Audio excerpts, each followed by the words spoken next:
The number 1. Journaling method for brain health. You need to know your mind feels full but unfocused. You spent the past hour scrolling, drifting from one window to another. Half a message written, a dozen thoughts half formed. Then you pick up a notebook. Not because you know what to say, but because you need somewhere for your thoughts to land. You write one line, then another. The words come out uneven, uncertain, and something inside you shifts. Our brains, under the weight of unspoken thoughts and unprocessed emotions, often resemble a storm. In the deep, ancient structures of the limbic system, electrical impulses fire in a chaotic, reactive pattern. This is the neurological signature of stress, anxiety, and emotional overwhelm. But what if we could consciously step into this storm and calm the winds? What if a simple, timeless act could bring order to this internal chaos?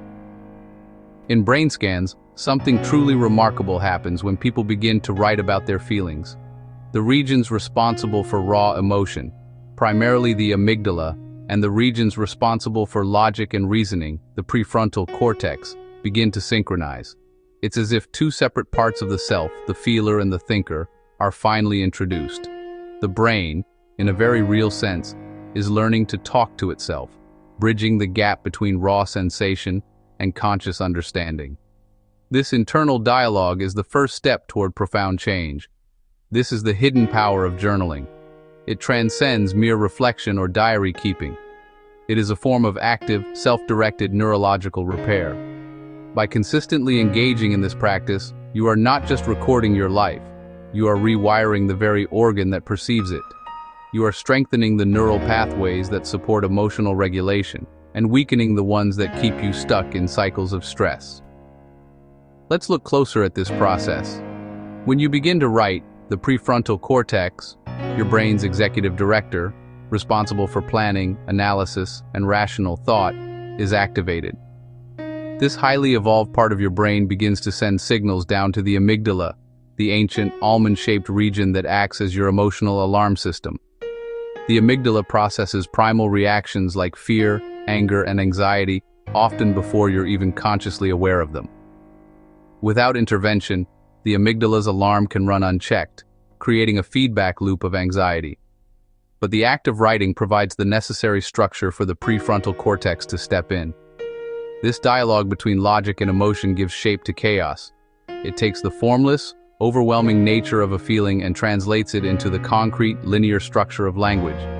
This isn't just theory, it's backed by rigorous scientific inquiry. A landmark 2021 study from Stanford University demonstrated that expressive writing is a powerful tool for helping the brain recover from stress and trauma. The research showed tangible changes in brain function after participants engaged in regular journaling. Specifically, two key things happen. First, the mid-cingulate cortex, a region that typically fires up under emotional pressure and conflict, becomes calmer and more coordinated. This is the feeling of your internal turmoil beginning to settle. Second, as you search for and write down the words to describe your emotions, your ventrolateral prefrontal cortex activates. This area is crucial for regulating emotional responses, and its activation helps to quiet the hyperactive amygdala. This powerful neurological process is known as affect labeling. By simply naming your emotion, I feel anxious, I feel disappointed, you are actively dampening its intensity. It allows you to feel the emotion fully, without drowning in the feeling. You become the observer of your experience, not its victim. Even the way you write matters. A 2023 study published in Frontiers in Psychology found that handwriting activates significantly more areas of the brain than typing. You may have experienced this yourself. Many people find they memorize and understand information better when they write it by hand. When your hand moves with your thoughts, the mind slows down just enough to make sense of itself. Our first technique is a powerful, research-backed method for processing difficult emotions. It's called expressive writing. To begin, find a quiet space where you won't be interrupted. This practice is for you, and you alone. Now think about something you still carry. It doesn't have to be a major trauma.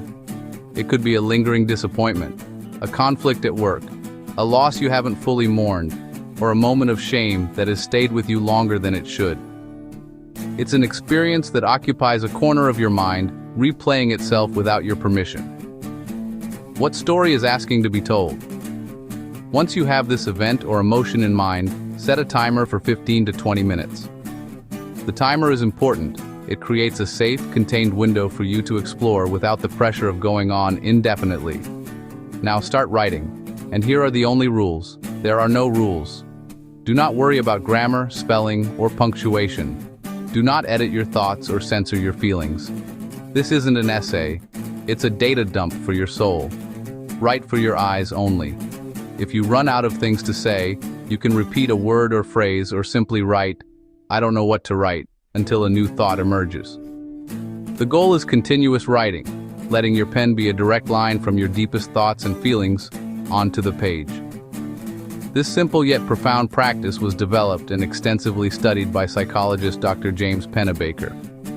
He discovered that the act of translating emotional upheavals into language has surprising benefits for our mental and even physical health. So, what's happening in the brain when we do this? Our brains treat unexpressed, looping emotional events as unfinished business. The limbic system, our emotional core, stays on high alert.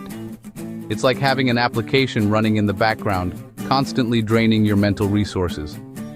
Expressive writing forces us to engage the prefrontal cortex, our brain's executive, to create a coherent narrative. The act of finding words for feelings helps structure the unstructured chaos of emotion. It builds a bridge between the right hemisphere's raw feeling and the left hemisphere's logic and language. Writing it down effectively completes that unfinished loop. Studies using brain imaging confirm this. After just a few sessions of expressive writing, participants show reduced activity in the amygdala, the brain's alarm center, when recalling the event. Simultaneously, there's increased activity in the right ventrolateral prefrontal cortex, a region involved in emotional regulation. You are literally teaching your brain to self-soothe. Your body feels lighter because your mind has finally stopped trying to contain what it has now contextualized and released.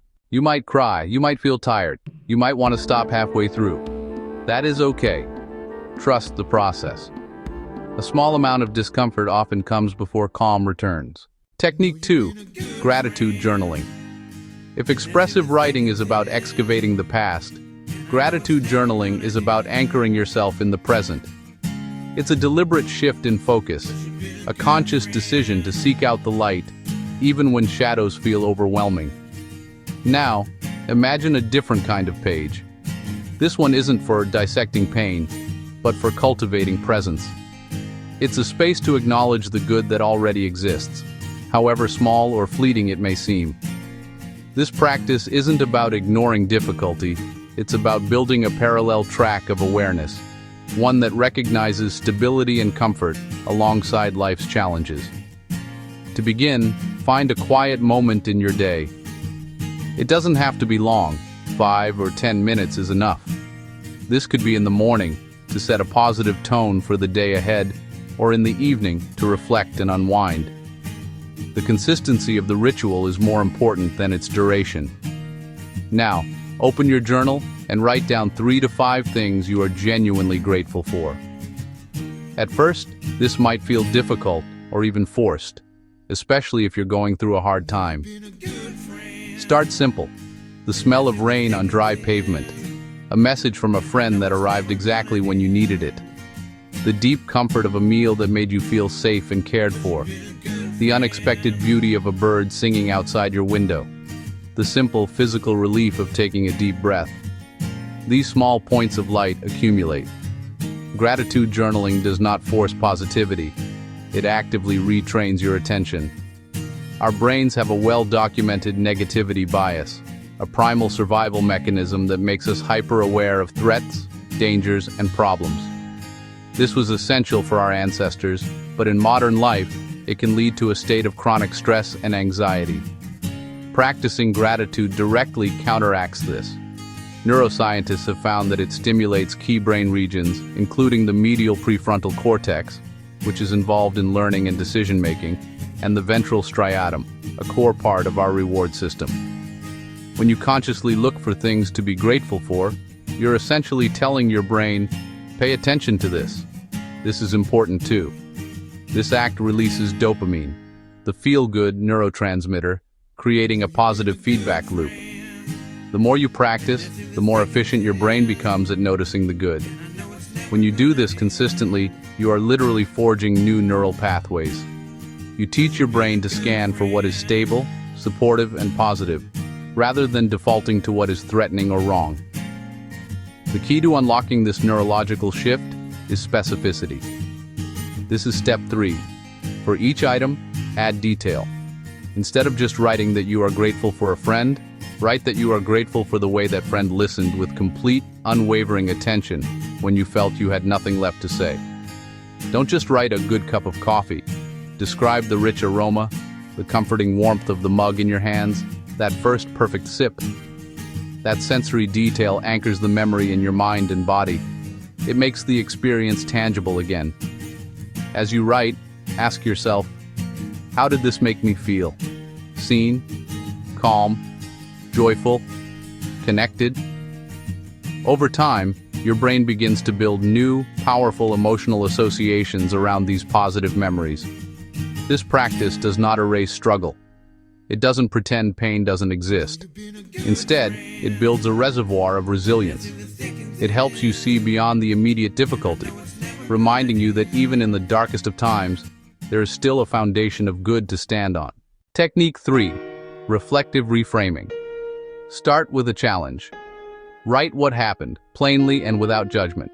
Then write what it meant, what it revealed, and what it taught you. Finally, write one small action you can take differently next time.